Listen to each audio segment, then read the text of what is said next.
नमस्कार friends. Emotions Osho की वो किताब है जो आपको अपने इमोशंस को समझने का एक नया नज़रिया देती है। हम अक्सर सोचते हैं गुस्सा, डर, दुख ये सब गलत हैं, इन्हें कंट्रोल करना चाहिए या दबा देना चाहिए। ओशो कहते हैं ऐसा कुछ नहीं है। हर इमोशन आपके अंदर का एक सिग्नल है, बस आपको उसे समझना आना चाहिए। ये किताब आपको सिखाती है कि इमोशन से लड़ना नहीं है, उन्हें देखना है, महसूस करना है, क्योंकि जितना आप उन्हें दबाते हैं उतना ही वो अंदर स्ट्रांग होते जाते हैं, और जितना आप उन्हें समझते हैं उतना ही वो खुद शांत होने लगते हैं। ये किताब सिर्फ इमोशंस की थ्योरी नहीं, ये किताब है खुद को जानने का एक प्रैक्टिकल रास्ता। ये सिखाती है कि कैसे गुस्सा, डर, अटैचमेंट और खुशी ये सब आपके ग्रोथ के टूल्स बन सकते हैं। ओशो के शब्द यहाँ भी सीधे दिल तक जाते हैं, सिंपल, रिलेटेबल और कहीं कहीं प्लेफुल भी, लेकिन हर लाइन में एक गहरी समझ छुपी होती है। अगर आप सोचते हैं कि इमोशंस आपकी वीकनेस है, तो यह किताब आपको दिखाएगी कि यही आपकी सबसे बड़ी स्ट्रेंथ बन सकती है। ये किताब है एक गाइड जो आपको सिखाएगी अपने इमोशंस के साथ बैलेंस में रहना, खुद को समझना और अंदर से ट्रूली फ्री होना। इस बुक का पहला लेसन है इमोशंस दुश्मन नहीं, सिग्नल है। देखिए, जब ओशो कहते हैं कि इमोशंस दुश्मन नहीं, सिग्नल है, तो इसका सीधा मतलब है जो भी आप महसूस करते हैं वो बेवजह नहीं होता, वो अंदर कुछ बताने आया है। मान लीजिए आपको अचानक बहुत गुस्सा आ गया। आमतौर पर हम क्या करते हैं, या तो फट पड़ते हैं या फिर दबा लेते हैं। लेकिन ओशो का पॉइंट है ज़रा रुकिए और देखिए कि ये गुस्सा एक्चुअली कह क्या रहा है। साइकोलॉजी में इसे इमोशनल अवेयरनेस कहते हैं, मतलब आप अपने इमोशन को पहचान रहे हो बिना तुरंत रिएक्ट किए। और जब आप रुक कर ऑब्जर्व करते हो तो आपको समझ आने लगता है कि गुस्सा सरफेस पर है लेकिन अंदर कुछ और चल रहा है।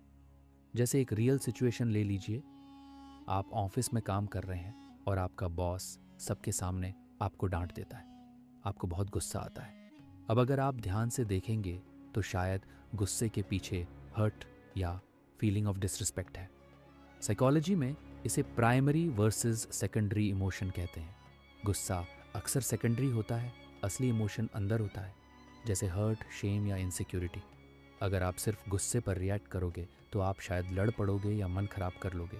लेकिन अगर आप सिग्नल समझ लेते हो कि मुझे इंसल्ट फील हुआ है, तो आपका रिस्पॉन्स बदल जाता है।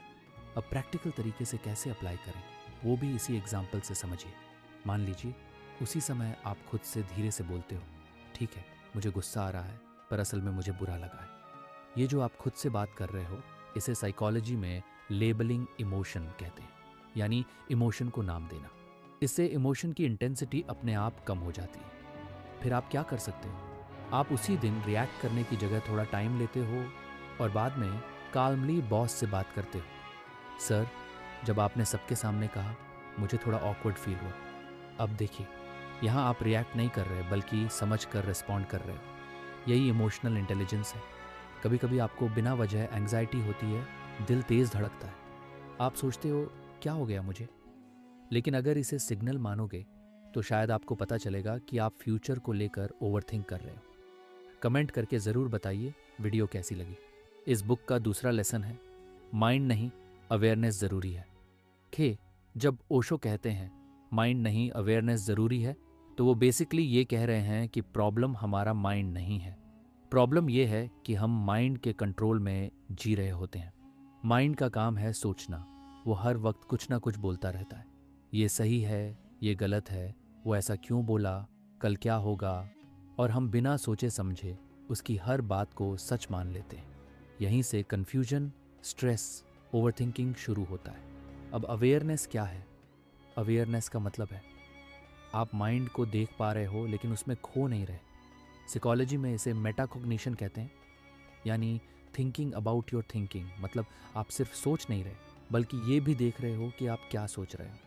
मान लीजिए रात को आप सोने जा रहे हो और अचानक दिमाग चालू हो जाता है, अगर मैं फेल हो गया तो, अगर फ्यूचर खराब हो गया तो। अब नॉर्मली क्या होता है, आप इन थॉट्स में फंस जाते हो, एक थॉट से दूसरा, फिर तीसरा, और पूरा स्ट्रेस बन जाता है। लेकिन अगर अवेयरनेस आ जाए तो सीन बदल जाता है। आप उसी समय नोटिस करते हो, अच्छा मेरा माइंड अभी फ्यूचर को लेकर डर की स्टोरी बना रहा है। ये जो आप नोटिस कर रहे हो, इसे साइकोलॉजी में कॉग्निटिव डिफ्यूजन कहते हैं, यानी आप थॉट से अलग हो रहे हो, उसे सच नहीं मान रहे, बस देख रहे हो। अब फ़र्क समझिए, पहले मैं फेल हो जाऊंगा, आप थॉट बन गए। अब मेरे दिमाग में फेल होने का थॉट आ रहा है, आप ऑब्जर्वर बन गए। बस यही अवेयरनेस है। मान लीजिए आप बेड पर लेटे हो और थॉट्स चालू हैं। आप खुद से सॉफ्टली बोलते हो, ठीक है, थॉट्स आ रहे हैं, मैं बस देख रहा हूँ। आप उन्हें रोकने की कोशिश नहीं करते, क्योंकि रोकने से वो और आते हैं। बस नोटिस करते हो, जैसे कोई मूवी चल रही हो। धीरे धीरे क्या होगा, थॉट्स की स्पीड कम होने लगेगी, क्योंकि आप उन्हें फ्यूल नहीं दे रहे। इसे अटेंशन रेगुलेशन कहते हैं। आप डिसाइड कर रहे हो कि ध्यान कहाँ देना है। कोई आपको कुछ बोल देता है और आपका माइंड तुरंत रिएक्ट करता है, इसने मेरे साथ गलत किया, मुझे भी जवाब देना चाहिए। अगर अवेयरनेस नहीं है तो आप तुरंत रिएक्ट कर दोगे, लेकिन अगर अवेयरनेस है तो आप नोटिस करोगे, मेरा माइंड अभी रिएक्ट करना चाहता है।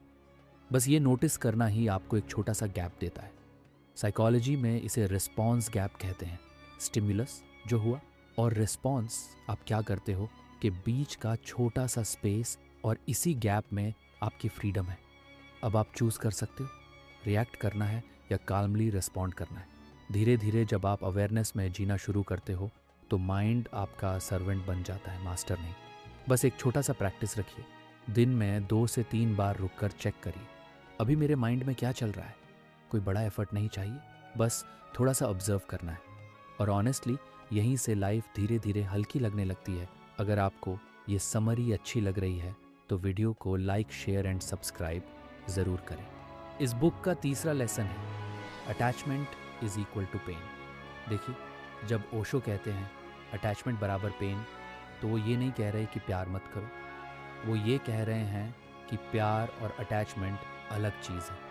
प्यार में रिस्पेक्ट और स्पेस होता है, लेकिन अटैचमेंट में डर होता है, ये मेरे बिना नहीं रह सकता, ये मुझे छोड़कर ना चला जाए। यहीं से प्रॉब्लम शुरू होती है।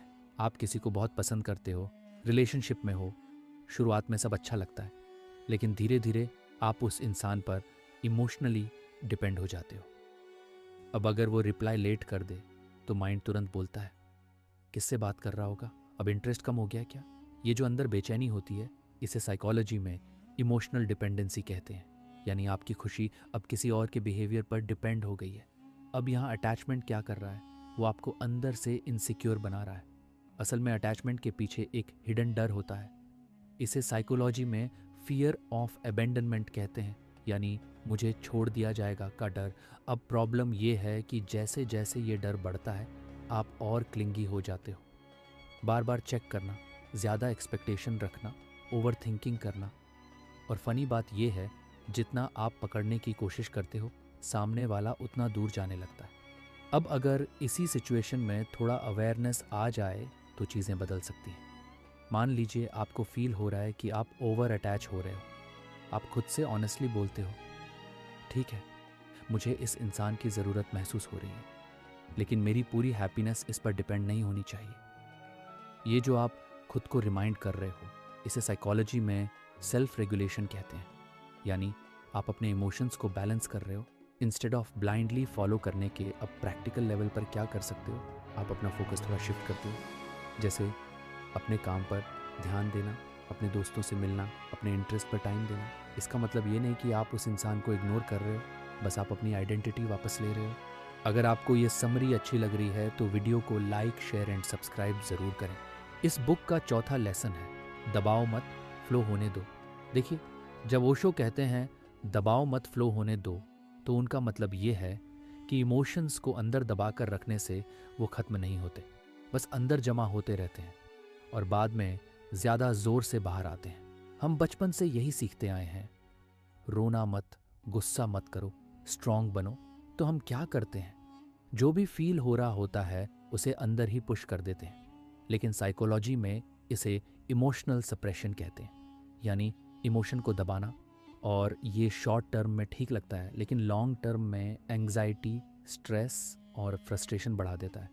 मान लीजिए ऑफिस में आपका दिन बहुत ख़राब गया, किसी ने कुछ गलत बोल दिया, आपको बुरा लगा, गुस्सा भी आया, लेकिन आपने कुछ कहा नहीं, सब अंदर रख लिया। अब बाहर से आप नॉर्मल दिख रहे हो, लेकिन अंदर क्या चल रहा है, बार बार वही सीन दिमाग में रिप्ले हो रहा है। इसे साइकोलॉजी में रूमिनेशन कहते हैं, यानी एक ही बात को बार बार सोचना। अब क्योंकि इमोशन बाहर नहीं आया, वो अंदर घूमता रहेगा और हो सकता है घर आकर आप छोटी सी बात पर एक्सप्लोड कर दो। अब अगर यही सिचुएशन में आप फ्लो होने दो वाला अप्रोच अपनाते हो तो फ़र्क आता है। मान लीजिए उसी दिन आप खुद को अलाउ करते हो, हाँ मुझे गुस्सा आया, मुझे बुरा लगा, ये नॉर्मल है। ये जो आप खुद को परमिशन दे रहे हो, इसे साइकोलॉजी में इमोशनल वैलिडेशन कहते हैं, यानी आप अपने इमोशन को एक्सेप्ट कर रहे हो, उसे गलत नहीं बोल रहे। अब फ्लो कैसे होने दें प्रैक्टिकली? मान लीजिए आप घर आते हो और 10 से 15 मिनट अकेले बैठते हो। आप अपने मन की बातें लिखते हो, आज मुझे ये बात बहुत चुभी, मुझे डिसरिस्पेक्ट फील हुआ। ये राइटिंग प्रोसेस इमोशनल एक्सप्रेशन कहलाता है। जब आप अपने इमोशन को बाहर निकालते हो सेफ तरीके से, या फिर आप किसी ट्रस्टेड दोस्त से कैजुअली बात कर लेते हो, यार आज थोड़ा हैवी लग रहा है, अब ध्यान दीजिए, आप ड्रामा नहीं कर रहे, बस इमोशन को बाहर आने दे रहे हो। यही फ्लो है। इस बुक का 5वां लेसन है रियल पीस अंदर से आती है। देखिए, जब ओशो कहते हैं रियल पीस अंदर से आती है, तो वो एक बहुत सीधी बात समझा रहे हैं। हम पूरी जिंदगी बाहर की चीज़ों को ठीक करने में लगे रहते हैं, ये सोचकर कि तब जाकर हम शांत होंगे, लेकिन सच में शांति अंदर से बनती है, बाहर से नहीं। हम अक्सर सोचते हैं जब जॉब सेट हो जाएगी, जब पैसे आ जाएंगे, जब सब लोग मेरे हिसाब से बिहेव करेंगे, तब मैं खुश और शांत रहूंगा। लेकिन रियलिटी क्या है? एक चीज़ ठीक होती है तो दूसरी प्रॉब्लम आ जाती है। साइकोलॉजी में इसे हेडोनिक एडेप्टेशन कहते हैं, यानी आप किसी चीज़ से थोड़े टाइम के लिए खुश होते हो, फिर वो नॉर्मल लगने लगती है और फिर माइंड नई प्रॉब्लम ढूंढ लेता है। मान लीजिए आपने बहुत मेहनत करके एक अच्छी जॉब पा ली। पहले कुछ महीनों तक बहुत अच्छा लगता है, एक्साइटमेंट, खुशी, लेकिन धीरे धीरे माइंड फिर चालू हो जाता है। सैलरी और बढ़नी चाहिए, वर्क प्रेशर ज़्यादा है, बॉस ऐसा क्यों है? मतलब बाहर सब ठीक होने के बाद भी अंदर डिस्टरबेंस बना रहता है। यही समझ आता है प्रॉब्लम बाहर नहीं अंदर है। अब अंदर की शांति का मतलब क्या है? इसका मतलब ये नहीं कि प्रॉब्लम्स खत्म हो जाएंगी, इसका मतलब है प्रॉब्लम्स के बीच भी आपका अंदर स्टेबल रहे। साइकोलॉजी में इसे इमोशनल स्टेबिलिटी या इनर रेगुलेशन कहते हैं, यानी बाहर कुछ भी हो, आप अंदर से कंप्लीटली हिलते नहीं हो। अब प्रैक्टिकल तरीके से समझिए। मान लीजिए किसी ने आपको कुछ गलत बोल दिया। अगर आपकी शांति बाहर पर डिपेंड है तो आप तुरंत डिस्टर्ब हो जाओगे, गुस्सा, फ्रस्ट्रेशन, मूड खराब।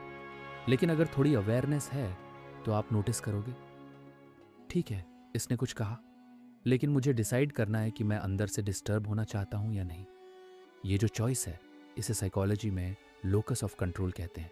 जब आप अपनी इमोशनल स्टेट की रिस्पॉन्सिबिलिटी खुद लेते हो, बाहर के लोगों पर नहीं डालते। अब इसका मतलब ये नहीं कि आपको कुछ फील नहीं होगा, फीलिंग्स आएंगी, लेकिन वो आपको पूरी तरह कंट्रोल नहीं करेंगी। कभी कभी आप अकेले होते हो, सब ठीक होता है, फिर भी अंदर हल्की बेचैनी होती है। क्यों? क्योंकि माइंड हमेशा कुछ ना कुछ चाहता रहता है। अगर आप उस टाइम खुद के साथ कंफर्टेबल होना सीख जाओ, बस क्वाइटली बैठना, थोड़ा ऑब्जर्व करना बिना डिस्ट्रैक्शन के, तो धीरे धीरे अंदर एक काल्मनेस आने लगती है। इसे साइकोलॉजी में बेस लाइन काल्मनेस कह सकते हैं, यानी बिना किसी एक्सटर्नल रीज़न के भी आप ठीक फील कर रहे हो। असल में बाहर की चीज़ें टेम्पोररी हैप्पीनेस देती हैं, लेकिन अंदर की शांति परमानेंट बेस बनाती है। तो प्रैक्टिकली एक छोटा सा शिफ्ट करिए। हर बार जब आप सोचो ये चीज़ मिल जाए तो मैं ठीक हो जाऊंगा, तो खुद से पूछिए, अगर ये ना भी मिले तो क्या मैं फिर भी अंदर से ठीक रह सकता हूँ? ये सवाल आसान नहीं है, लेकिन यही आपको अंदर की तरफ ले जाता है। धीरे धीरे आप नोटिस करोगे बाहर उतना चेंज नहीं हुआ, लेकिन आपका रिएक्शन बदल गया। और ऑनेस्टली वहीं से रियल पीस शुरू होती है। ऐसी ही ज्ञानवर्धक वीडियो के लिए चैनल को सब्सक्राइब करें और बेल आइकन दबाएं ताकि कोई भी वीडियो मिस ना हो। धन्यवाद।